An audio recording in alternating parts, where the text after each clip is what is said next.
लाख समझाने के बावजूद भी प्रशांत का गुस्सा शांत नहीं हो रहा था। विवेक कह रहा था कि भाई हम किसी दूसरी जगह पे आए हैं, बेगानी जगह पे आए हैं, ऐसे गुस्सा करना अच्छा नहीं होता। लेकिन प्रशांत वो तो पूरी तरह बौखला चुका था, जैसे मानो उसकी ईगो हर्ट हो गई हो। रात के 2 बजे का समय था। विवेक और समीर को ये लगता है कि शायद अब प्रशांत थोड़ा सा ठीक हो गया होगा, उसका मूड ठीक हो गया होगा। लेकिन वो बहुत बड़ी गलती थी उनकी, क्योंकि प्रशांत अब उस जगह पर जाने लगा था जहां पर उसका सामना होने वाला था एक ऐसे खौफनाक छलावे से, जो मानो कुछ ही समय में उसकी जिंदगी को ऐसे उल्ट पुल्ट करने वाला था कि प्रशांत ने उसके बारे में कभी सोचा भी ना होगा। प्रशांत कहाँ आया था अपने दोस्तों के साथ, आखिर हुआ क्या था ऐसा, और प्रशांत कैसे फंसा उस खौफनाक छलावे के जाल में। शुरू करते हैं आज का किस्सा, जो है एक खौफनाक छलावे पर। लेकिन उससे पहले जो नए हैं चैनल पर, उनसे गुजारिश है कि आप सब्सक्राइब जरूर कीजिए चैनल को, और साथ के साथ ही सभी व्यूअर से विनती है कि भरपूर लाइक कीजिए वीडियो को, ताकि वीडियो को भरपूर प्यार मिल सके। और साथ के साथ ही किस्से खत्म होने के बाद कमेंट बॉक्स में अपना फीडबैक जरूर दीजिएगा कि कैसा लगा आपको किस्सा। प्रशांत, विवेक और समीर, ये तीनों पक्के दोस्त हैं। ये कॉलेज में भी एक साथ पढ़ते थे, और अब ये बिजनेस भी एक साथ ही कर रहे थे। अब इन तीनों में से प्रशांत थोड़ा सा गर्म स्वभाव का आदमी, कई बार छोटी छोटी बात पर भी वो ट्रिगर हो जाता है। ये बात विवेक और समीर भली भांति जानते हैं। लेकिन वो दिल का साफ अच्छा आदमी है, कभी बहुत ज़्यादा किसी बात को तूल नहीं देता। अगर कई बार कुछ ज़्यादा ही दिक्कत हो जाए तो फिर वो छोड़ता भी नहीं है इस बात को। ये थोड़ी सी समस्या थी प्रशांत में। अब एक बार इन्हें किसी शादी में जाना होता है, जो कि इनके किसी दूर के रिश्तेदार का विवाह था समीर के। तो ये जैसे बिजनेस पार्टनर भी थे, पक्के दोस्त भी थे, तो समीर को इनविटेशन आना था, मतलब इन दोनों को भी इनविटेशन लाजमी ही आना था। अब ये जो शादी थी किसी दूर दराज गांव में थी। अब ये पहले तीनों प्रोग्राम बनाते हैं कि हम ठीक है ऐसा करेंगे कि शादी खत्म होने के बाद वापस ही कर लेंगे, क्योंकि वहां पर नेचुरली बात है रुकने की समस्या हो सकती है। ये तकरीबन रात के समय में गांव में पहुंचते हैं, और गांव की खाली जगह पर ही पंडाल लगा हुआ था, जहां पर सारा खाने पीने वगैरह का अरेंजमेंट था। अब प्रशांत, समीर और विवेक, ये तीनों ओकेशनली ड्रिंक करते हैं, रेगुलर ड्रंकर नहीं है। लेकिन प्रशांत की पीनी कुछ खराब है। जब वो पी लेता है तो फिर वो जल्दी बहक जाता है। आज प्रशांत के साथ कुछ ऐसा ही होने वाला था। हालांकि प्रशांत ने कुछ लिमिटेड ही पी थी, लेकिन किसी से विवाह में उसका झगड़ा हो जाता है। जैसे तैसे करके समीर और विवेक उन दोनों के झगड़े को रोकते हैं।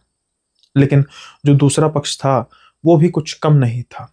झगड़ा खत्म होने के बाद कई जगह पर वो प्रशांत को टोंट करते रहे। कुछ देर तक तो प्रशांत इस बात का लिहाज करता रहा कि भाई चलो, उसके डायरेक्ट किसी रिश्तेदार की शादी नहीं है और मुझे बिहेव करना चाहिए। लेकिन हर बात की एक हद होती है। ऐसे ही उस समय प्रशांत को टोंट करने की भी एक हद हो चुकी थी, और अब प्रशांत फट पड़ा था। प्रशांत को रोकना काफी मुश्किल हो चुका था विवेक और समीर के लिए।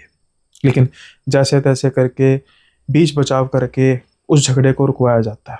हालांकि गलती तकरीबन तकरीबन सारी ही दूसरे पक्ष की थी। तो जो गांव जिनका शादी थी उन्होंने भी काफी डांटा। उनके कोई मतलब सगे रिश्तेदारी में थे, और उन्होंने भी काफी डांटा कि इतनी दूर से मेहमान आए, और ऐसे ऐसे जैसे तैसे करके झगड़ा शांत हुआ। लेकिन प्रशांत के मन में गुस्सा बैठ चुका था। अब प्रशांत उसी समय निकलना चाहता था उस पंडाल से, उस शादी से। लेकिन विवेक, समीर और प्रशांत, ये तीनों ही गाड़ी पर आए थे, और तीनों ने ड्रिंक की हुई थी। रात के समय में ऐसे गाड़ी पर जाना लाजमी नहीं था, और वह भी तब जब प्रशांत थोड़ा सा गुस्से में था, आपे में नहीं था। इसलिए वो जैसे तैसे करके प्रशांत को समझाते हैं कि ये उन्होंने हमारे रहने का अरेंजमेंट किया हुआ है, और हम यहाँ पर थोड़ी देर तक आराम करेंगे, और जैसे ही सुबह सुबह 5-6 बजे हम निकल जाएंगे। लेकिन प्रशांत के मन में कुछ और ही चल रहा था। प्रशांत अच्छा था तो बहुत अच्छा था, लेकिन जब बिगड़ता था तो फिर बहुत बिगड़ जाता था। रात के तकरीबन 2 बजे थे। प्रशांत उठता है। हल्के हल्के नशे में था। आसपास अपने देखता है, उसके दोनों दोस्त पड़े हुए थे, लेकिन प्रशांत अब किसी और ही मूड में था। वो गाड़ी की चाबी निकालता है और सोचता है कि मैं रातों रात ही यहाँ से निकल जाऊंगा, सुबह ये बस पकड़कर खुद ही आते रहेंगे, मैं यहाँ पर और नहीं रुक सकता। अब वो कुछ देर बाद जो पंडाल में ही इन्होंने बिस्तरे वगैरह बिछाए हुए थे, ये पंडाल को थोड़ा सा साइड कवर कर कर बाहर की तरफ आता है जहाँ पर पार्किंग वगैरह थी। लेकिन शायद नशे में प्रशांत ये भूल चुका था कि पार्किंग दूसरी साइड पर थी। जिस साइड से उसने उस कवर को साइड पर किया था, उसके आगे बिल्कुल बंजर खेत थे। अब प्रशांत पहले कुछ समय तक उन खेतों में घूमता रहता है कि गाड़ी कहाँ पे गई। लाजमी तौर पर उसको ये तो पता था कि तकरीबन 90% लोग तो चले गए होंगे और जिनकी गाड़ियां वगैरह भी लगी होंगी वो तो यहाँ पर नहीं होंगी, और अंधेरा काफ़ी ज़्यादा था। इसलिए प्रशांत को गाड़ी ढूंढने में खासा मुसीबत आ रही थी। लेकिन अगर गाड़ी होती तो प्रशांत ढूंढता। अब जैसा मैंने कहा, हल्के हल्के नशे में वो था, इसलिए वो गाड़ी को ढूंढता ढूंढता आगे बढ़ी जा रहा था, बढ़ी जा रहा था। और कुछ समय बाद वो जब अपने इर्द गिर्द घूम कर देखता है, उसको दूर दूर तक कोई रोशनी नजर नहीं आ रही थी। नजर आ रही थी तो सिर्फ और सिर्फ बंजर जमीन, इसके अलावा कुछ नहीं। अब प्रशांत ये देखकर थोड़ा सा हैरान हो चुका था कि यार इतनी मैं दूर हद तक आ गया, ये कैसे हुआ, और मेरी मेरी गाड़ी कहाँ पे है। गाड़ी अगर होती तो नजर आती। अब प्रशांत कुछ समय और आगे चलता है और वो एक बिल्कुल पेड़ के पास से गुजरता है। लेकिन जब वो पेड़ की तरफ देखता है, उसको ऐसा महसूस होता है कि पेड़ पर कोई बैठा हुआ है और उसकी तरफ देखकर हंस रहा है। रात के 2-2:30 बजे का टाइम, और उस समय कोई इस तरीके से देखकर हंसे तो किसी के भी रोंगटे खड़े हो जाना लाजमी है। प्रशांत को जो थोड़ी बहुत चढ़ी हुई थी वो अब उतरने लगी थी, और वो अब अपने कदम को थोड़ा सा तेज करने लगा था। अब जैसे ही वो कुछ कदम आगे जाता है, उसको महसूस होता है कि कोई बहुत ज़्यादा तेज धमक उसको सुनाई दी, जो ऐसे लग रहा था कि किसी ने पेड़ से छलांग लगाई है जमीन पर। जैसे ही वो जमीन पर कोई छलांग लगाता है, एकदम से जमीन थोड़ी सी थरथराती है, और प्रशांत को महसूस होता है कि जो भी वो आदमी था वो शायद जमीन पर उतरा है। और वो पीछे से आवाज लगाता है, अरे मुझे भी तो साथ लेते चलो प्रशांत। अब प्रशांत पसीने से तरबतर हो चुका था, क्योंकि एक बेगाने गांव में, जहां पर प्रशांत को सिर्फ 2 लोग जानते थे, समीर और विवेक, ऐसे में कोई अजनबी उसको अगर उसके नाम से बुलाए, वो भी कोई ऐसा पर्सन जो पेड़ पर बैठा हो और उसको ऐसे आवाज लगाए, तो लाजमी है कोई भी डर सकता है। यही हाल प्रशांत का भी था। प्रशांत पीछे देखता है, पीछे उसको दिखाई देते हैं उसके पिता, जो कि 10 साल पहले गुजर चुके थे। लेकिन शक्ल वही, हाइट उस पेड़ जितनी, यानी काफी ऊंची। और वो उसकी तरफ देखकर मुस्कुरा रहे थे और कह रहे थे, कितनी बार बोला है तुझे शराब मत पिया कर, अब मैं तुझे नहीं छोड़ूंगा। ये देखने की देर थी। प्रशांत भागता है, सरपट भागता है बिना पीछे मुड़े, क्योंकि उसको पता था कि उसका सामना जिसके साथ हुआ है वो उसके पिता तो हरगिज नहीं है, जरूर कोई छलावा है। अपनी दादी से कई बार उसने छलावा की कहानियां सुनी हुई थी, और आज साक्षात छलावा उनके सामने आ रहा था। अब वो भागता भागता एक सड़क तक पहुंचता है। उसको ये उम्मीद थी ये सड़क किसी गांव, किसी कस्बे की तरफ तो जरूर लेकर जाएगी, क्योंकि पीछे वो मुड़ नहीं सकता था। हालांकि पीछे वही गांव था, वही पंडाल था, लेकिन पीछे छलावा भी तो था। इसलिए अब वो सड़क की तरफ भागता जाता है, और कुछ ही दूरी पर जाकर उसको कुछ घर दिखाई देते हैं। जब वो घरों को ध्यान से देखना शुरू करता है तो उसको बहुत अजीब लगता है, क्योंकि वो घर सभी बंद पड़े थे। बंद पड़े का मतलब किसी भी घर में कोई भी दरवाजा, कोई भी खिड़की नहीं थी। मानो जैसे मिट्टी से लेप कर दिया हो दरवाजे वाली जगहों पर, खिड़की वाली जगहों पर। प्रशांत काफी ज्यादा हैरान हो चुका था। उसको समझ में नहीं आ रही थी कि ये कैसे हो सकता है, कैसे हो सकता है, ये घर कैसे हो सकते हैं। कुछ ही दूरी पर आगे जाकर उसको दिखाई देता है एक खाट, खाट दिखाई देती है और वो देखता है कि उस खाट पर कोई लेटा हुआ है। प्रशांत पहले डरता डरता पीछे मुड़ के देखता है और पीछे अब कोई नहीं आ रहा था।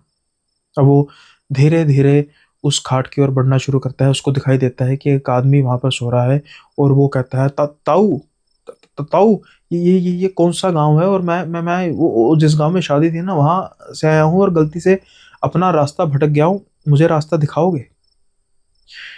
कुछ समय तक तो कोई भी आवाज नहीं आती, मानो जैसे वो आदमी घोड़े बेचकर सो रहा हो। लेकिन फिर जब आवाज आती है तो प्रशांत एक बार फिर सन का सन रह जाता है। वो आदमी कहता है, कहा ना तुझे बेटा, शराब नहीं पीते। और वो आदमी की गर्दन बिल्कुल घूम जाती है 180, और वो शक्ल उसके पिता की ही थी। अब प्रशांत बहुत घबरा चुका था। वो फिर से उठ के भागता है। भागते भागते वो एक छोटी सी पुली पर जाकर बैठ जाता है थक कर।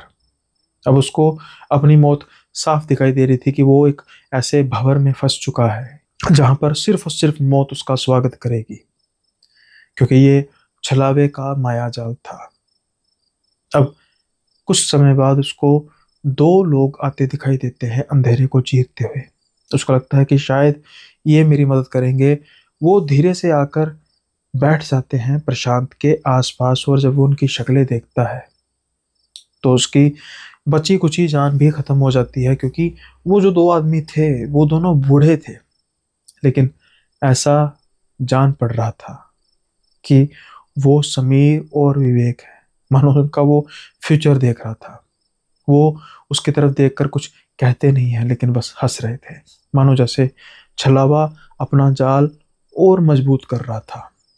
अब गिरता पड़ता प्रशांत भागता है और भागते भागते फिर वो उसी पेड़ पर आ जाता है, उसी पेड़ के पास पहुंच जाता है जहां पर उसने सबसे पहले छलावे को देखा था। और वो छलावा वहीं बैठा था। मैंने कई एपिसोड्स में कहा है कि छलावा खुद किसी को मारता नहीं, लेकिन वो मजबूर कर देता है किसी को, अपने जाल में ऐसा फंसाता है कि इंसान मौत के मुंह में चला जाता है। शायद प्रशांत के साथ भी ऐसा होने वाला था, लेकिन प्रशांत को फिर बिल्कुल ऐन मौके पर एक बात याद आती है। बात याद आती है अपनी दादी की।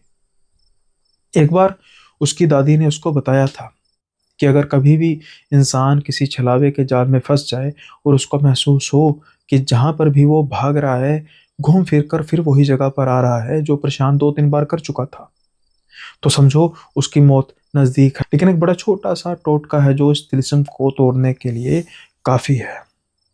अब प्रशांत वही करता है। वो छलावा पहले उसकी तरफ देखकर हंस रहा था, लेकिन जैसे ही प्रशांत अपने जूते उतारने शुरू करता है, मानो जैसे उस छलावे की हंसी गायब हो चुकी थी। उसको पता था कि प्रशांत क्या करने जा रहा है। प्रशांत अपने दोनों जूते उतारता है और उल्टे पाँव में जूते डाल देता है, मतलब कि दाएं पाँव का जूता बाएं पाँव में, बाएं पाँव का जूता दाएं पाँव में, और अब चलना शुरू कर देता है उसी पंडाल की ओर। अब मानो जैसे छलावा कुछ कर नहीं पा रहा था, उसका तिलिस्म टूट चुका था। चलते चलते चलते चलते वो कुछ आगे जाकर बेहोश हो जाता है। जब सुबह उसकी जाग खुलती है तो वो उसी पंडाल में होता है। विवेक और समीर उसको देखकर काफी खुश होते हैं और उसको गालियां भी निकालते हैं कि तू उस बंजर जमीन पर पेशाब करने गया था ना, और वह भी तो वहां पर बेहोश होकर गिर गया। लेकिन मुझे एक बात बता, तूने इतने नशे में था कि तूने जूते भी उल्टे डाल दिए। अब जब प्रशांत देखता है आसपास लोगों को तो उसको लगता है कि अभी कुछ बताना ठीक नहीं, और कहता है हाँ यार बस बस ठीक है, चलते हैं यार, चलते हैं। कहते हैं हाँ बस वही चलते हैं, तू तो ऐसे सोया हुआ था, मैं तो लगा था भाई कोई दिक्कत है, डॉक्टर को भी बुलाया था गांव वाले। कहते नहीं भाई बस इसको नींद आई है, सोने दो। हमने भी फिर सोचा कि ठीक है, आराम कर ही ले। अब जल्दी से प्रशांत तैयार होता है, गाड़ी में बैठते हैं और चल पड़ते हैं।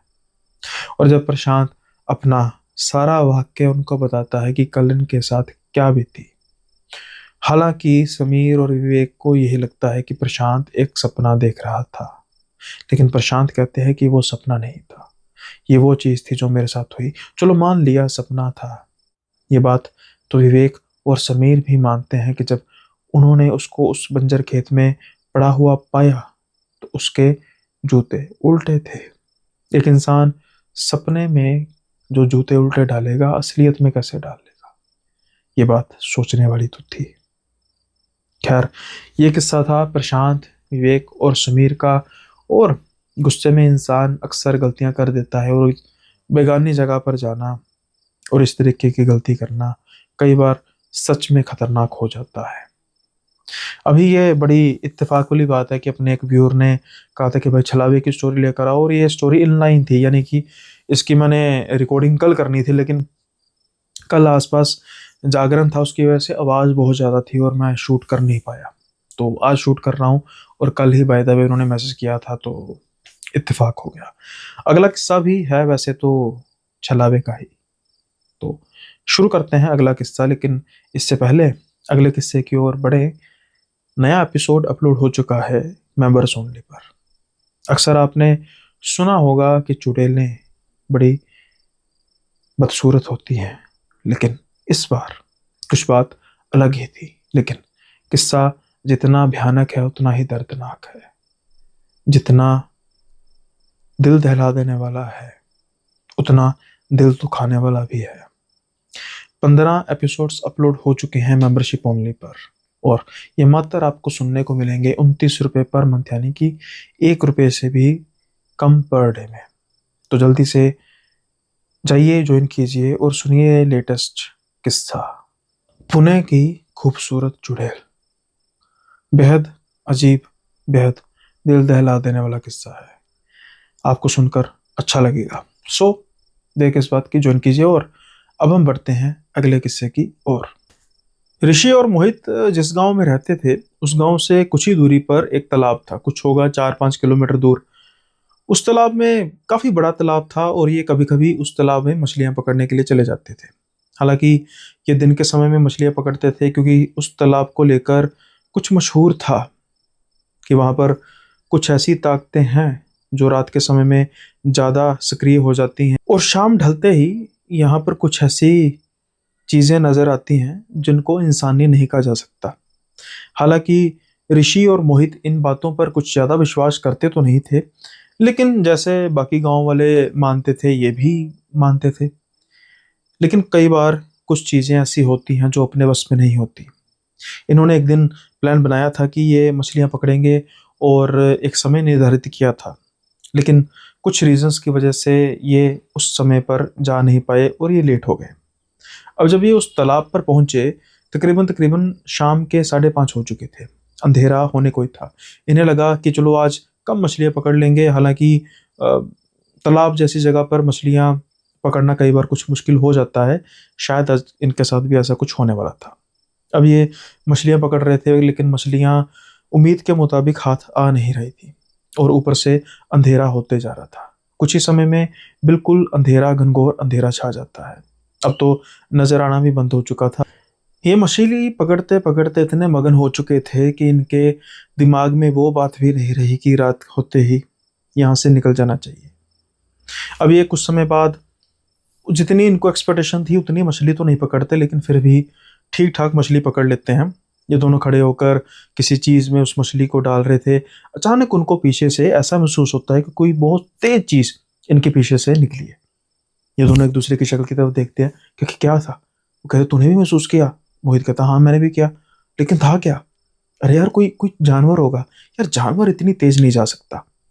अब ये दोनों थोड़ा घबरा तो चुके थे। ये कहते हैं चले यार जल्दी से चलें, लेकिन जैसे ही ये सोचते हैं या यूं कहें कि अपने बाइक की तरफ कदम बढ़ाते हैं, अचानक से इनको तालाब के अंदर किसी भारी चीज के गिरने की आवाज आती है। अब ये पलट कर देखते हैं तो पाते हैं तालाब तो बिल्कुल शांत था जितना भी नजर आ रहा था, लेकिन कुछ ही समय बाद वहां से कोई निकलना शुरू करता है। लंबे लंबे बाल, उसके बड़े बड़े हाथ थे, और जैसे ही उसका सर ही अभी निकला था तालाब के बाहर, ये जान चुके थे कि जो भी ये चीज़ है ये इंसानी नहीं है, और ये यकीनन वही चीज़ है जिसको गांव वाले छलावा कहते थे। ये जल्दी से बाइक पर बैठते हैं, लेकिन जैसे ही मोहित बाइक चलाता है, स्टार्ट करता है, उसको पीछे से आवाज आती है उसकी माँ की, मोहित मुझे लेता जा, ये छलावा मुझे मार देगा। मोहित एकदम पहले बाइक बंद करने लगता है, लेकिन ऋषि कहता है अरे पागल हो गया है क्या, यहाँ पर कहाँ आंटी आएंगी, छलावा है छलावा। ये जल्दी से बाइक स्टार्ट करता है और बाइक भगाता है। कुछ समय तक इनको आवाज आती रहती है जैसे कोई इनके पीछे भागे जा रहा है, लेकिन जैसे ही ये सड़क पर गाड़ी डालते हैं, मोटरसाइकिल डालते हैं, वो आवाजें आनी बंद हो जाती हैं। और इसी के साथ इनका ये इस तालाब पर आखिरी विजिट था। इसके बाद ये कभी भी उस तालाब पर नहीं गए, दिन के समय में भी। छोटा था किस्सा, लेकिन वही जो लोग बड़े कहते हैं मान लेना चाहिए। हो सकता है आपको किसी बात का फायदा ना हो, लेकिन कम से कम नुकसान भी तो नहीं होगा। तो ये था किस्सा मोहित और ऋषि का। उम्मीद करता हूँ कि किस्सा आपको पसंद आया होगा। पसंद आया तो लाइक शेयर सब्सक्राइब जरूर कीजिएगा। अब हम बढ़ते हैं अगले किस्से की ओर। अगली स्टोरी है नीरज की। नीरज कहते हैं कि इनके घर भतीजे का जन्म हुआ। सारे घर में काफ़ी खुशियों का माहौल था, लेकिन बर्थ के अगले दिन ही कुछ कॉम्प्लिकेशंस आने शुरू हो गए। अब जो इनका शहर है बड़ा छोटा सा शहर है। जिस हॉस्पिटल में बर्थ हुआ उस हॉस्पिटल में बेसिक फैसिलिटीज़ तो थी, लेकिन जैसे बच्चों के शायद जो इंटेंसिव केयर यूनिट होते हैं, आईसीयूज को आई थिंक नीकू बोलते हैं, NIKU, तो वो फैसिलिटीज़ नहीं थी। अब क्या हुआ कि बच्चे का जैसे कॉम्प्लिकेशन आनी शुरू हुई तो इन्होंने दूसरे हॉस्पिटल में कराना था, लेकिन आसपास के जो बड़े शहर थे वहाँ पर कोई भी अवेलेबिलिटी थी नहीं। मतलब कि वैसे तो थे बड़े शहरों में बड़े हॉस्पिटल में, लेकिन कोई भी अवेलेबिलिटी नहीं थी, और तबीयत जो है वो दिन ब दिन खराब होती जा रही थी। अब क्या होता है कि ये जैसे कि नॉर्मल मान के चलो कि इनके जो दायरा है, जो कस्बा है, कस्बे के आसपास दो बड़े शहर हैं, दो बड़े शहरों में अवेलेबिलिटी नहीं थी, और उनकी कुछ मान लीजिए कि होगी 30 किलोमीटर के आसपास दूरी होगी। तो ये कहते हैं कि भाई जो 100 किलोमीटर दूर एक बड़ा शहर था, तो कहता है कि भाई मैं वहाँ पर जाता हूँ, वहाँ पर जाकर मैं इन पर्सन बात करूँगा कि बहुत बहुत अर्जेंट है और आप प्लीज़ अवेलेबिलिटी करके एम्बुलेंस भेजिए, नहीं तो बच्चा नहीं बच पाएगा। अब ना ये जाते हैं वहाँ पर, जब हॉस्पिटल्स वगैरह में पता करते हैं तो वहाँ पर भी अवेलेबिलिटी थी नहीं। अब पता नहीं कि अचानक से आजकल हर एक जो बच्चा पैदा होता है उसकी कॉम्प्लिकेशंस तो आ ही जाती हैं। और ये बड़े मायूस थे, लेकिन इनको एक फ़ोन आता है। फ़ोन आता है इनके भाई का, छोटे भाई का, कि भैया वो हुआ अरेंजमेंट। कहते नहीं यार मैं सारी जगह ढूंढ रहा। कहते भाई करने की ज़रूरत नहीं है, अरेंजमेंट हो गया है। अब हमने वो जो पास वाला शहर था वहाँ के हॉस्पिटल में की थी ना बात, तो अभी वहाँ पर एक वेकेंट हुआ है, तो हम एम्बुलेंस करा ली है, हम वहाँ पर पहुँच रहे हैं। अब इनकी खुशी की कोई सीमा ही नहीं रही कि शुक्र है भाई, अब जल्दी जल्दी से मतलब एम्बुलेंस चल पड़ती है। तो ये सारा अपडेट कर रहे थे। अब ये तकरीबन 100 किलोमीटर दूर थे, इनको आने में टाइम लगना था। अब जब ये घर पहुंचते हैं तो मतलब तब तक कुछ रात के 1 बज चुके थे, और सारा कुछ वहाँ पर बच्चे को एडमिट हो गया था अच्छे तरीके से, और सारा ठीक था। मतलब जो भी कुछ कॉम्प्लिकेशंस थे अब वो डॉक्टर हैंडल कर रहे थे। लेकिन भाई भतीजा था, अब दिल तो करता ही है मिलने का। हालांकि मिलने तो नहीं दिया ना था, लेकिन एक होता है पास होना, उसके मतलब फ़ोन पर बात करना अलग होती है, और जब पास हम बात करते हैं तो वो एक अलग बात होती है। तो ये कहते हैं कि भाई चल ऐसा कर, मैं हॉस्पिटल आ रहा हूँ, ठीक है। तो अब रात के 1 बजे का समय था। इनकी वाइफ कहती हैं कि मैं भी साथ में चलती हैं। तो इनकी वाइफ कहती है कि मैं भी साथ में चलती हूँ। तो ये कहते हैं नहीं नहीं रात का समय है, और वो जो सड़क है वो भी इतनी चलती नहीं है, तो मतलब ठीक नहीं होगा लेडीज़ का साथ में। तो चलो मान जाती हैं। अब ये गाड़ी में बैठते हैं, सफ़र अपना शुरू करते हैं। अब जो ये पास वाला शहर है 30-40 किलोमीटर दूर है, तो मतलब रोजाना तो नहीं चलो, लेकिन हफ्ते 10 दिन में एक आध बार इनका आना जाना हो जाता था। और जैसे एक होता है ना कि रूट जो होता है वो चढ़ा होता है, एक दिमाग में होता है कि नॉर्मली हम जा रहे हैं, कुछ बहुत ज़्यादा तवज्जो देने की ज़रूरत नहीं। अब ना ये अपने भाई से फ़ोन पर बात करते जा रहे थे कि अच्छा अब डॉक्टर क्या कह रहे हैं, ऐसा सब ठीक है, अपडेट ले रहे थे। और जब ये फ़ोन काटते हैं ना, तो इनको लगता है कि भाई जो ये सड़क है, ये सड़क मुझे जानी पहचानी नहीं लग रही। इनको अजीब महसूस होता है कि यार एक होता है ना हम रोज किसी यहाँ आमतौर पर यूज्ड होते हैं सड़क पर जाने से, ये इनको नहीं महसूस हो रहा था। खैर ये देख रहे हैं कि आसपास कोई गाड़ी भी नहीं है, कुछ नहीं है, बिल्कुल सुनसान है। और 2 बजे के आसपास का टाइम था, तो मतलब होता ही है, लेकिन फिर भी कोई इक्का दुक्का व्हीकल तो आ जा रहा होता है, खासतौर पर ट्रक वगैरह या कुछ नाइट बसेस होती हैं। लेकिन बिल्कुल सुनसान थी और ये इनको रास्ता भी नहीं आ रहा था, बड़े बड़े पेड़। ये सोच रहे थे कि भाई अरे ये मैं किस सड़क में मैंने डाल दी, बात करते करते मैंने दूसरी सड़क पे तो नहीं डाल दी। लेकिन अब ये शहर के आसपास की सड़क थी, इनको पता तो होना था कि मैं किस सड़क पे डाल रहा हूँ। खैर ये गाड़ी आगे बढ़ाते रहते हैं कि चलो यार कोई होगा लिंक रोड, तो मैंने गलती से मोड़ दिया होगा या मोड़ काटना भूल गया होगा, आगे जाकर मिल जाएगा। अब ना ये सोच रहे हैं, तो अचानक से ना इनकी गाड़ी में बहुत तेज आवाज होनी शुरू हो जाती है, जैसे मानो कि ट्रक ही चल रहा है। मतलब है नॉर्मल गाड़ी, लेकिन आवाज ट्रक जैसी आ रही है। ये एकदम से घबरा जाते हैं कि भाई ये क्या चीज चल रहा है। इधर उधर ये कर रहे हैं। अब गाड़ी इनका रोकने का दिल भी नहीं कर रहा कि भाई सुनसान रास्ते में मैं गाड़ी रोकूंगा और अगर कुछ अबनबी होगी, आप समझ ही सकते हैं। इसलिए ये अब गाड़ी को चलते रहने देते हैं। तो इनको फिलहाल के तौर पर ये महसूस हो रहा था कि शायद क्रैंक में कोई प्रॉब्लम आई है, क्योंकि आवाज बहुत खड़ करके आवाज आ रही थी। तो जैसे पीटर रेहड़ा, कईयों को पता होगा पंजाब में खास तौर पर, वैसी ही आवाज आ रही थी, जनरेटर चल रहा होता जैसे।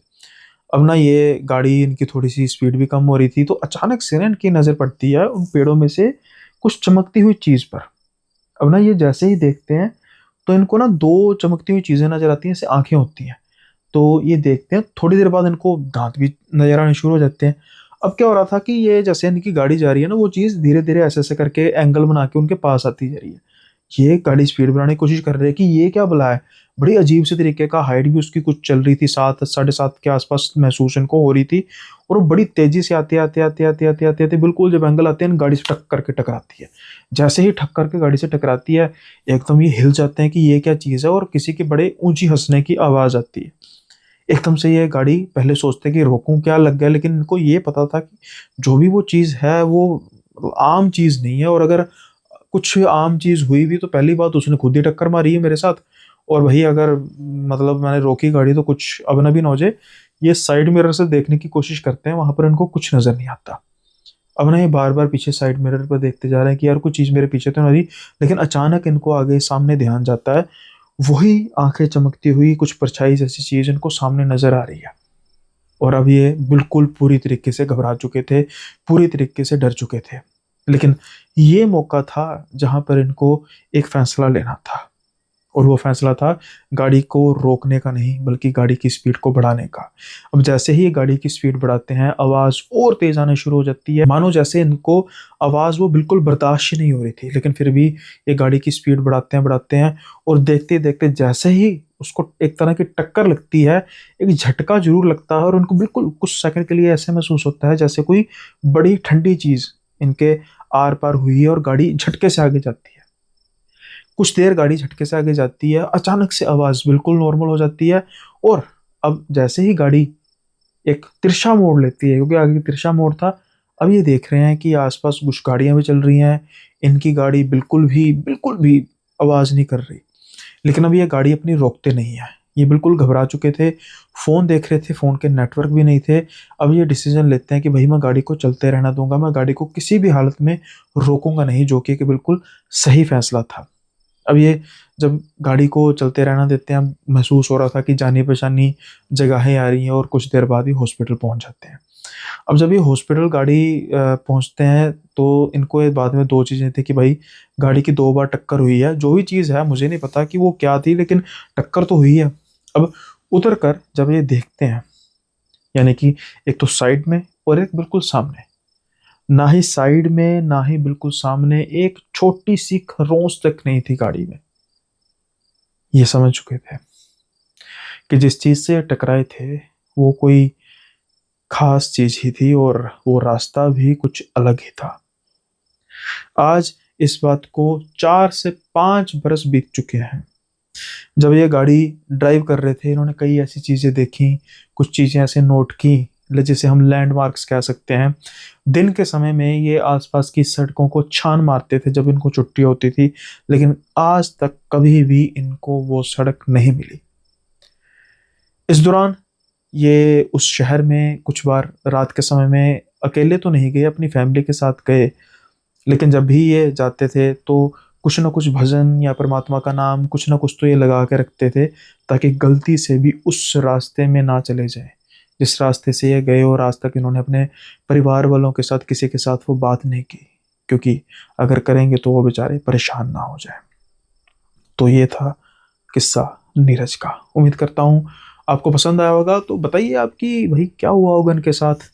और ये ड्रिंक वगैरह नहीं करते बाय द वे, कहीं लिखेंगे भाई पियोगे, ऐसा कुछ नहीं है, बिल्कुल सूफी हैं। और बताइए कि क्या कुछ और रास्ता खुल गया, कोई पोर्टल खुल गया, या फिर क्या था, कुछ छलावे का माया जाल था, या फिर क्या था। अब एक किस्सा ऐसा है कि ये जो किस्सा है ये राशिद का किस्सा है। और राशिद कहते हैं कि ये रामपुर के पास एक गांव है, बहुत बड़ा गांव है, वहां पर रहते हैं, रामपुर जो उत्तर प्रदेश में है। तो ये कहते हैं कि उसके ना ये जहाँ पर भी मतलब काम करने जाते हैं, तो ये मतलब बेसिकली किसी दर्जी की दुकान पर लगे हुए हैं। रामपुर का इलाका है बेसिकली। तो रामपुर से लेकर इनके गांव की तरफ जो मतलब रास्ता जाता है, तो तकरीबन ये 3 किलोमीटर के आसपास का एक रास्ता पड़ जाता है। तो ये आमतौर पर साइकिल पर ही आते जाते हैं राशिद। अब क्या होता है कि पिछले कुछ दिनों से ना इनके साइकिल खराब थी, तो माली हालत इनकी कुछ अच्छी नहीं चल रही थी। तो ये सोचते हैं कि भाई मैं पैदल ही चले जाता हूँ, पैदल ही आ जाता हूँ। तो उसकी वजह से ये थोड़ा सा ज़्यादा जल्दी काम करते ताकि शाम के समय में कुछ जल्दी फ्री हो जाएं। और अब ना ये रास्ता क्या अख्तियार करते थे, जब ये गांव की तरफ अपने जाते थे ना, रास्ते में कब्रिस्तान आता है। और क्या होता है कि जैसे मानो एक सड़क का कर्व है इस तरीके से, लेकिन अगर वो कब्रिस्तान के बीच में से जाएं तो वो बिल्कुल कर्व कट जाता है और रास्ता काफ़ी छोटा हो जाता है। अब ये खुद एक मुस्लिम है, और आमतौर पर जैसे हम शमशान या कब्रिस्तान को भूतिया कहते हैं, लेकिन एज अ हिंदू या एज अ सनातनी, जब मैं शमशान में जाऊं, तो जब मैं भोले बाबा की मूर्ति, तकरीबन हर शमशान में होती है, जो शहर के बड़े शमशान होते हैं, तो जब मैं उनकी मूर्ति को देखता हूं तो वो डर, आसपास की चिताओं के जलने का डर तो जाता रहता है। ऐसे ही अपने अपने धर्म में जैसे ये कहते हैं कि बीइंग अ मुस्लिम, मतलब मुझे कभी कभी भी मुझे कब्रिस्तान में ऐसा जाने के साथ कभी ऐसा महसूस नहीं हुआ कि भाई मुझे डर लग रहा है या ऐसा कुछ है। अब कहते हैं कि एक बार क्या हुआ कि शाम का समय था, और कुछ शायद ईद के आसपास का शायद टाइम था, और उसकी वजह से कुछ ज़्यादा था कपड़े वगैरह का, तो इनको ना तकरीबन 8 बज गए। अब रात हो चुकी थी, तो इन्होंने पैदल जाना था। तो ये सोचते हैं कि भाई पहले मैं उस सड़क से जाऊं, लेकिन सोचते हैं कि नहीं भाई बहुत लंबा पड़ेगा। फिर क्या हुआ, कब्रिस्तान है, मैं उस तरफ से जाता हूँ। और आमतौर पे वो कब्रिस्तान कैसा था, जैसे उस कब्रिस्तान के बीच में कच्चा रास्ता तो नहीं कह सकते, ईंटों का होता है ना, ईंटें लगाई होती हैं, ईंटों वाली सड़क होती है, वैसा था। लोगों का आना जाना रहता था पैदल खास तौर पर। अब ये उस कब्रिस्तान में चलना शुरू कर देते हैं। और क्या होता है कि ये अब जा रहे थे, तो इनको अपने सामने एक आदमी दिखाई देता है। अब वो ना आदमी पहले बिल्कुल नॉर्मल इनको जाता दिखाई दे रहा था, बिल्कुल वही मतलब कोई मुस्लिम शख्स की लग रहा था। उसने टोपी डाली हुई थी मुस्लिम्स की जैसे डालते हैं। अब क्या होता है कि फासला होगा कुछ 50 मीटर के आसपास, कहीं उससे भी कम होगा, तो ये आदमी जो है इनकी तरफ देख के ना एकदम से जैसे उसकी आंखें नहीं बड़ी हो जाती, और ना वो तेज तेज चलना शुरू कर देता है। अब इनको लगता है कि भाई मतलब इसको क्या हो गया है। तो ये ना पहले अपने आप को अच्छी तरीके से देखते हैं कि कुछ मेरे लगा वगैरह तो नहीं है कि क्या है, लेकिन फिर भी ये सोचते हैं कि पता नहीं क्या है। फिर ना कुछ समय बाद वो जाकर एक बार फिर से पलट के इनकी तरफ देखता है, और ना अब वो तेज तेज चलना शुरू कर देता है। और अब ये सोचते हैं कि भाई ये क्या, क्या मेरे साथ कुछ चीज़ तो नहीं चल रही। अब इनको डर इनके मन में भी समा गया कि भाई कुछ खौफनाक मेरे साथ तो नहीं हो रहा। कुछ आगे चलने के बाद वो फिर से इनकी तरफ देखता है और बहुत तेज तेज भागना शुरू कर देता है। अब क्या होता है कि डर के मारे ये भी नहीं देखते, और ये भी भागना शुरू कर देते हैं। और कुछ समय बाद जैसे ही वो कब्रिस्तान को पार करता है, और पार करके वो एकदम एकदम गिर जाता है। अब ये भी भागते भागते जाते हैं, उसको गिरता हुआ देखते हैं, तो जल्दी से पकड़ते हैं। तो इनके पास होता था एक लिफाफा वगैरह, इन्होंने साथ में रखा होता, पानी इनके साथ हमेशा होता था। तो ये जल्दी से उस पर पानी छिड़कते हैं, उसको उठाते हैं, वो उनकी तरफ देख के भाई जल्दी जल्दी से यहाँ निकल, जल्दी से यहाँ निकल। तो कहते हुआ क्या, कहते बाद में बताता हूँ। अब ना ये उसको मतलब सहारा देकर थोड़ी आगे तक लेकर जाते हैं, और आगे सड़क के किनारे एक बेंच था, वहां पर आवाजाही थी। तो वहां पर जब ये बैठते हैं तो कहते क्या हुआ, कहते भाई मैंने जब तू तू तू जा रहा था ना वो पीछे, मैंने तुझे देखा, तो ना मुझे ऐसा लगा कि तेरे साथ कोई साया है जो हवा में ऐसे ऐसे तैर रहा है। तो मैं पहले डर गया, लेकिन कुछ समय बाद मुझे लगा कि शायद मेरा वहम होगा। तो मैंने फिर पीछे मुड़ के देखा, अब वो एक साया नहीं था, वो कम से कम 3-4 साए थे। तो मुझे तो लगा कि भाई ये तो काम खराब है। लेकिन जब मैं थोड़ा और तेज चलना शुरू हुआ, एक पॉइंट पर आके मुझे लगा कि नहीं यार, ये कहीं मेरा वहम तो नहीं है। तो जैसे ही मैंने घूमा तो तेरे पीछे कम से कम 15-20 साए थे, जो कम से कम 10-12 फीट के हाइट पर थे, और उनकी जो आंखें चमकती हुई देखी मैंने, और मैं डर के भागा। तुझे कुछ नहीं पता लगा? वो कहते भाई मैं तो तेरे को भागते देखकर खुद भागा हूँ, कि मैंने इसलिए पीछे नहीं देखा कि तू पता नहीं क्या चीज देख रहा था जो मेरे पीछे है, और उसी डर से मैंने देखा नहीं। शुक्र है, ये कहते हैं कि इन्होंने देखा नहीं। हालांकि कहते हैं कि मतलब मैं तो पहले ऐसा डर मेरे मन में था नहीं, और ऑलमोस्ट मैं दिन ढलने से पहले ही उस कब्रिस्तान को पार कर लेता था। लेकिन अगले दिन ही मैंने जैसे तैसे करके साइकिल ठीक कराई, और कभी भी उस कब्रिस्तान के रास्ते से दोबारा वापस नहीं गया, क्योंकि इतना रिस्क ले कौन। जो कि बात भी बिल्कुल ठीक है। तो आप बताइए कि जो सामने वाला शख्स जा रहा था, क्या उसको सच में कुछ वहम हुआ था? क्योंकि ये कहते हैं कि मुझे सच में किसी तरीके की कोई प्रेजेंस महसूस नहीं हुई। जो भी ये मैं बता रहा हूँ, ये सामने वाले पर्सन की टेस्टिमनी है कि उसने मुझे ये बात बताई है, ऑल दो मुझे ऐसा कुछ फील नहीं हुआ था।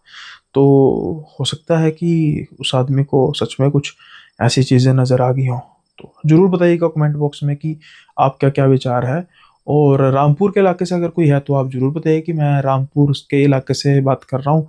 और रामपुर का इलाका शायद वहाँ पर हमारे मुस्लिम भाइयों की आबादी काफ़ी ज़्यादा है, और अपने कभी काफ़ी वो जो सेलिब्रिटीज़ हैं वो भी रामपुर या रामनगर, सॉरी अगर मैं गलत नाम ले रहा हूँ, रामनगर होगा शायद, या रामपुर जो भी है, तो उसमें रज़ा मुराद हो गए, और भी कई, प्राण भी शायद रामनगर, रामपुर या रामनगर से ही हैं।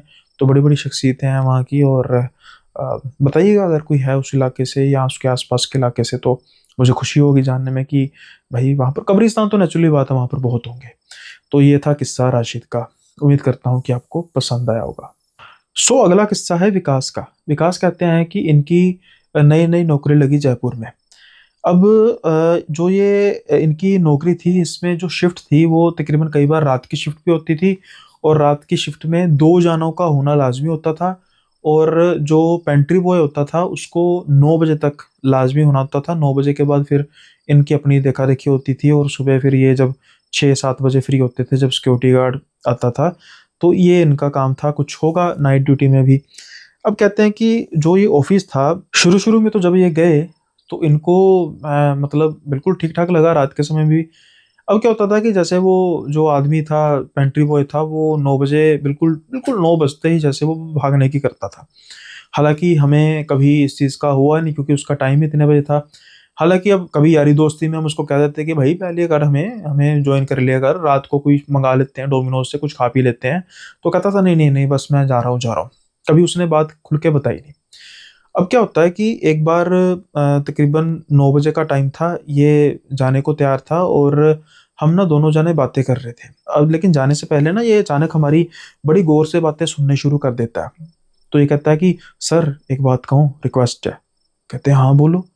आप ऐसा करें, 2 मिनट बाहर आ सकते हैं दोनों जने ऑफिस से? तो कहते हैं कि भाई हुआ क्या, बता तो सही। कहते हैं सर रिक्वेस्ट है, बता दो। तो कहते हैं हाँ चल ठीक है। अब ना ये दोनों को बाहर ऑफिस से लेके आता है, और जो ये ऑफिस था ये तीसरी मंजिल था। अब ना ये बार बार तीसरी मंजिल की तरफ देख के, सर आप अपना काम कीजिए वहां पर, लेकिन कोई भी ऐसी बात मत कीजिए जो कोई भूत प्रेत को आकर्षित करे। कहते हैं मतलब? नहीं नहीं सर, मैंने आपकी वो बात सुनी है, आप बात कर रहे थे ना कुछ वो हॉरर मूवी की, सुनी है आपने? कहते हैं हाँ। तो फिर? कहते हैं सर ये ना ऑफिस भूता है।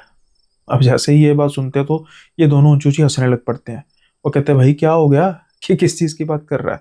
कहता सर मैं सच कह रहा हूँ, ये बात, ये जो ऑफिस है ये भूता है। तो विकास कहते हैं अरे यार भाई, हम फिल्म की बात कर रहे हैं तो सच में हमारी फिल्म बना रहा है? कहते सर नहीं सच कह रहा हूँ। जो एक आप कैबिन देखते हैं, वो कैबिन जो ऋचा मैडम का कैबिन है? कहते हैं हाँ। कहते हैं सर वो कैबिन, इससे पहले जो मैडम का था ना, उनकी मौत इसी ऑफिस में हुई थी, स्ट्रेस की वजह से। इससे पहले? हाँ हाँ इससे पहले सर, शिखा मैम थी इससे पहले। और शाम के रात के समय में जैसे ही 10-11 बजते हैं तो उनकी एक प्रेजेंस यहाँ पर हावी हो जाती है। मैं इसलिए भाग जाता हूँ यहाँ से क्योंकि मैंने तो उनको देखा था। तो जैसे कोई एक स्पिरिट होती है, उसकी अटैचमेंट होती है। तो मुझे था कि मुझे कुछ ऐसे हैवी ना हो जाए, आप दोनों तो नए हैं। तो बस आप अपना काम कीजिए, मैंने आपको सिर्फ आगाह करना था, कोई भी ऐसी बात मत कीजिए। अब ना ये बात इनको अजीब भी लगती है, हालांकि थोड़ा बहुत डर तो जाते हैं, लेकिन फिर भी इनको लगता है कि ऐसे ही हाँक रहा है। खैर ये कहते हैं चल ठीक है भाई, तू अपना काम कर, तू जा। अब ना ये उस दिन तो बात कोई करते नहीं है, क्योंकि थोड़ा बहुत तो इनके मन में भी डर रह जाता है।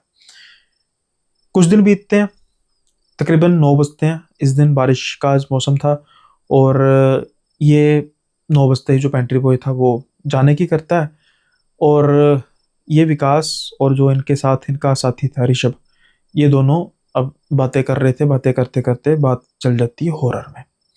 अब ये हॉरर की बात करना शुरू करते हैं, तो ऋषभ कहता है अरे भाई उसने कहा था ना कि यहाँ पर कुछ है, तो ऐसी तो बात कर रहा है। कहता है छोड़ पर है यार, कैसी बातें हैं। कर कर के ना ये बातें हंसने लग पड़ते हैं। अचानक से पावर कट हो जाता है, बिल्कुल अंधेरा छा जाता है। अब ना ये कहता है कि विकास अरे यार ये अचानक वैसे पावर कट हो गया, लेकिन ऋषभ की कोई आवाज आ ही नहीं रही थी। ऋषभ, ये जल्दी से मोबाइल की टॉर्च ओपन करते हैं, आसपास देखते हैं, लेकिन ऋषभ था ही नहीं। अरे ऋषभ यार, तू प्रैंक तो नहीं कर रहा? सच बता यार, कहाँ पर छुपा है? अब ऋषभ की बिल्कुल भी कोई आवाज नहीं आ रही थी। तो इनको अब थोड़ा सा डर लगने लग पड़ता है, और शुरू शुरू में ये लगता है कि ऋषभ हो ना हो मेरे साथ कोई प्रैंक कर रहा है, लेकिन फिर भी एक तरह का डर तो अपने मन में होता ही है। अब ना ये अपनी चेयर से उठते हैं और इधर उधर घूमना शुरू करते हैं, और पहुंचते हैं बिल्कुल ऋचा मैडम के सामने। ऋचा मैडम के जो कैबिन था उसके बिल्कुल सामने। ये वही कैबिन था जहां पर कहते हैं कभी शिखा मैम काम करती थी, और इसी चेयर पर उनकी स्ट्रेस की वजह से मौत हो गई थी। जैसे ही ये अंदर टॉर्च मारते हैं, इनको कोई बैठा हुआ दिखाई देता है, जैसे कोई लेडी दूसरी तरफ कुर्सी करके बैठी, क्योंकि उसकी जो हाइट थी उससे महसूस हो रहा था कि वो कोई लेडी ही होगी।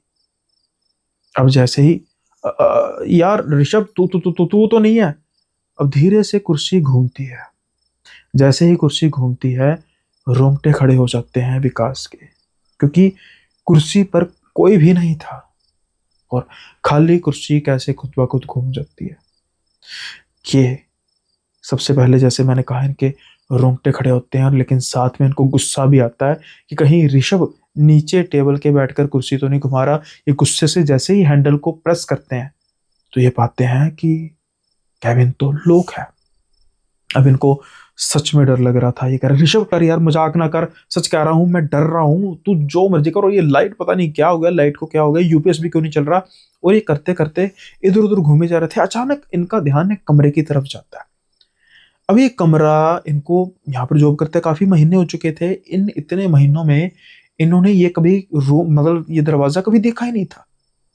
तो ये देखते हैं कि ये दरवाजा कैसा दरवाजा है, और तो और बिल्कुल नीचे से लाल रंग की रोशनी बाहर निकल रही थी। तो ये दरवाजा खोलते हैं और अंदर जा रहे थे। अंदर ही इनको लग रहा था कि कमरा बिल्कुल ही मतलब लिमिटलेस है। उसकी कोई दीवार नजर नहीं आ रही थी। ये उधर उधर घूमते जा रहे थे। अचानक से इनके पाँव को कोई पकड़ता है। जैसे ही इनके पाँव को कोई पकड़ता है, मानो इनको काटो तो खून नहीं, वो हिसाब चीख निकलती है इनकी, और नीचे से एक और चीख की आवाज आती है, विकास भाई बचा ले, भाई बचा ले, मुझे बचा ले, यहाँ से बचा ले। अरे ये नीचे की तरफ ध्यान देते हैं, और बिल्कुल डरा हुआ चेहरा ऋषभ का इनको नजर आता है। तो तू, अरे प्लीज मुझे बचा प्लीज। ये जल्दी से उसको गिरेबान से पकड़ते हैं, उस कमरे से बाहर ले आते हैं। बाहर लेकर उसको कहते हैं उठ। कहते हैं भाई मुझसे उठा नहीं जा रहा, मेरे पाँव पता नहीं, मेरे मेरे अंगूठे, उसको पता नहीं उसमें कुछ बहुत दर्द हो रहा है। तो ये उसको ना पकड़ते जैसे मर्जी करके सीढ़ियों से नीचे लेके जाते हुए, पावर कट हुआ था। अब जैसे ही बिल्डिंग के नीचे उतरते हैं, अचानक से लाइट आ जाती है।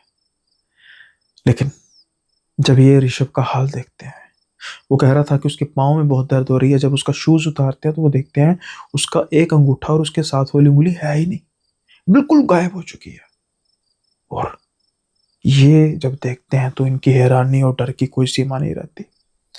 ये जल्दी से जो सिक्योरिटी गार्ड है उसको इमरजेंसी कहते हैं कि भैया इमरजेंसी है, इसको हॉस्पिटल लेकर जाया जाता है। डॉक्टर भी हैरान थे कि ये कहता है यार ये चीज़ पहले से कटी हुई है, क्योंकि उस पर कोई जख्म नहीं था, दर्द जरूर हो रहा था, जैसे जिसको जब मांस ऊपर आ जाता है ना वैसे था। और ऋषभ कहता है भाई मैं तो बिल्कुल तंदुरुस्त हूँ, मुझे पता नहीं, मुझे दर्द बहुत हो रही है, क्या हुआ यार, तो उस कमरे में पहुंचा कैसे?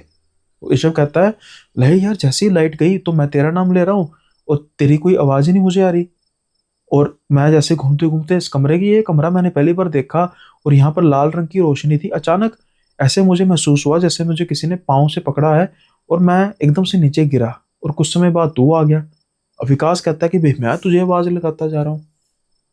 अब दोनों झूठ तो बोल नहीं रहे थे, और जो ऋषभ के साथ हुआ वो भी सबके सामने था। एक बिल्कुल ठीक ठाक लड़का अपाहिज बन चुका था। शायद उनको पेंट्री बॉय की बात मान लेनी चाहिए थी, क्योंकि बहुत बड़ा खामियाजा भुगतना पड़ा उन्हें पेंट्री बॉय की बात को ना मानकर।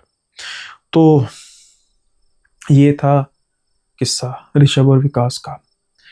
ये आज भी उस कंपनी में जॉब करते हैं, लेकिन उन्होंने साफ तौर पर कह दिया कि ये नाइट शिफ्ट नहीं करेंगे। और पेंट्री बॉय जब भी इनको मिलता है, इनकी आंखों में एक शर्मिंदगी जरूर होती है कि शायद कि काश ये उसकी बात को मान लेते, उसकी बात को हल्के में ना लेते।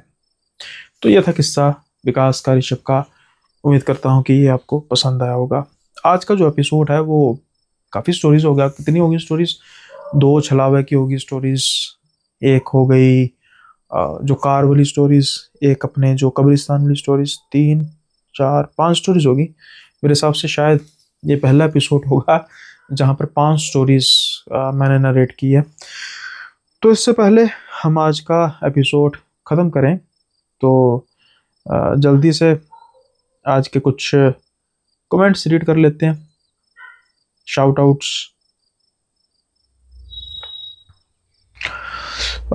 सिर्फ उसमें ही नहीं, जो हमारे वो है कम्युनिटी है उसमें मैं मेंशन करना चाहूँगा। हमारे भाई हैं एक शुभम जी हैं। तो उन्होंने जो अभी आपके जान रहे होंगे कि जब ईयर एंडिंग पर है तो सबका वो स्टोरीज आ रही है ना कि सबसे ज़्यादा आपने कौन सा कंटेंट देखा। तो अपने कई अपने हमारे श्रोताओं ने मुझे भेजा है, और इसमें से मैं इनका भी हम मेंशन करना शुरू करता हूँ, क्योंकि भाई ज़रूरी नहीं ना कि यूट्यूब कमेंट पर आप डाल रहे होंगे। तो इन्होंने, शुभम जी ने भेजा नरेट बाय सुनील पॉडकास्ट। और सबसे अजीब बात देखो, you have watched 468 of their videos this years. मेरे हिसाब से इतनी ही वीडियोस आई हैं, मैं देखता हूँ कितनी वीडियोस आई हैं, और सभी के सभी वीडियोस आपने देखी हैं भाई। सबसे यार बहुत बड़ी अजीब, और थैंक यू सो मच भाई। और मैं उम्मीद करता हूँ आप में से आप भी जब ये अपनी स्टोरीज डाल रहे होंगे, देख रहे होंगे, तो उसमें आता होगा कि कौन कौन से चैनल आपने सबसे ज़्यादा देखे हैं। तो प्लीज़ आप भी चेक करना। और 464 वीडियोस मेरी टोटल हैं, जिनमें से 468 मतलब कि जो मेंबरशिप की हैं वो भी इन्होंने देखी होंगी। तो ऑलमोस्ट उन्होंने मेरा सारा चैनल ही स्क्रॉल किया है। तो शुभम जी बहुत बहुत धन्यवाद। देन प्रभ जी ने भी, ये मेरे कम्युनिटी में जिन्होंने भेजा है उसकी बात कर रहा हूँ, और ये कह रहे हैं कि लाइक और हाइप कर दिया भाई, बहुत बहुत धन्यवाद आपका। देन उसके बाद और भी कई ऐसे व्यूअर हैं जिन्होंने रिसेंटली मुझे भेजा था, लेकिन वो मेरे यहाँ पर शो नहीं हो रहा। तो आप सबका बहुत बहुत धन्यवाद कि आप इतनी केयर करते हो। और आप सब के कई जानों के जो चैनल्स हैं, जो साल का एक लेखा जोखा है उसमें मेरा चैनल प्रथम नंबर पे आ रहा है देखने की तादाद में। ये मेरे लिए बहुत बड़ी बात है। और अभी रिसेंटली जैसे दिखा रहा था कि अ, जो अ, एक ना यूट्यूब स्टूडियो में एक ना नया ऑप्शन आया, तो मुझे बड़ी अजीब बात लगी। अ, जो हमारी स्टोरीज है ना, मेरे स्टोरीज वाले जो आती है वीडियो, पॉडकास्ट नहीं, उसमें ना जो न्यू व्यूअर्स दिखाता है, उसमें न्यू व्यूअर्स दिखाता है कि बड़ी कम तादाद में 2% 3%। तो मैंने गूगल का, इसका भी यूट्यूब स्टूडियो का भी एआई है, और उसमें मैंने प्रॉपरली मेंशन किया कि भाई मेरी जो CTR है यानी कि थंबनेल को क्लिक करने की रेशो इतने परसेंट है, जो यूट्यूब की एक स्टैंडर्ड रेशो से काफ़ी ज़्यादा है। मेरी रिटेंशन रेशो इतनी है जो कि यूट्यूब की स्टैंडर्ड रेशो से काफ़ी ज़्यादा रेशो है। उसके बावजूद मेरे जो वीडियोस हैं वो नए व्यूअर्स तक क्यों नहीं पहुंच पा रहे। तो उसने सारा रिसर्च करके क्या लिखा कि you are the victim of your own success. मतलब कि मेरे जो व्यूअर्स हैं वो इतना वीडियो को रेगुलरली देखते हैं कि मेरी वीडियो नए व्यूअर्स तक नहीं जा पा रही। यार यूट्यूब समझ जाओ यार, क्या चीज़ है ये? क्या मतलब कि अब अच्छा होना भी गुनाह हो जाता है, वो होती है। भैया आपका फर्ज बनता है कि आप नए व्यूअर्स तक लेके जाओ। तो मेरे कहने का मतलब है कि आप तो भाई कोई कमी पेशी नहीं छोड़ रहे, मेरे व्यूअर्स हैं तो, लेकिन अब यूट्यूब को भी चाहिए कि चैनल को थोड़ा सा और पुश मिले, क्योंकि अब थोड़ा सा मुझे भी महसूस हो रहा है कि यार इन टर्म्स ऑफ सब्सक्राइबर्स और व्यूअर्स अब थोड़ा सा मतलब कम लग रहा मुझे। तो लेट्स सी, आपके इसी प्यार के जो आप देखो कई लोगों के नंबर वन चैनल है मेरा साल के एंड में, तो हो सकता है धीरे धीरे इस चीज़ को और पुश मिले। इसी तरह आप अपना प्यार जताते रहिएगा तो चैनल कभी ना कभी अच्छा ग्रो हो ही जाएगा। सो वक्त हो चला है आज के एपिसोड को यहीं पे विराम लगाने का। जल्दी मिलेंगे अगले एपिसोड में नए किस्सों के साथ। तब तक के लिए बाय बाय, अपना ख्याल रखिएगा।